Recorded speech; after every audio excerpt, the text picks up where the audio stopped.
Now, Pramila, I know it's scary in that there witness box, but t'ain't no need to fear me. I'm sorry, I thought you was corn. It strikes me as an extra risky strategy. Did you say extra crispy recipe? You know I didn't. Son, as your lawyer, I declare y'all are in a 12-piece bucket of trouble. But I done struck you a deal. 5 hours of community service, cleaning up that old mess you caused. 5 hours? Oh, man, couldn't you just got me the death penalty? I'd have done better, but it's plumb hard pleading a case while awaiting trial for that incompetence. Yeah, good luck with that. Your Honor, I move that I be disbarred for introducing this evidence against my own clients. I may be a simple country hyper chicken, but I know when we're finger-licked. What do you say we plead insanity? A few months in an insane asylum? I could do that standing on my head. If you start now, it might help our case.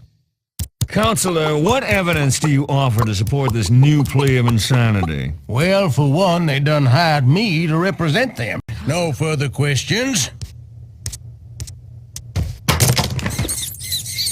Daddy done good, huh? Your Honor, I'm just a simple hyper chicken from a backwoods asteroid. But if it please the court, I reckon I'll call the entire jury. Members of the jury, did y'all happen to catch a gander at who blew up that there dupe headquarters? That's the guy right there. And are y'all gonna vote to convict him? You better believe it. The jury is instructed to disregard its own testimony. Your Honor, the prosecution rests. However, my client made no such decisions. But by your client's own admission.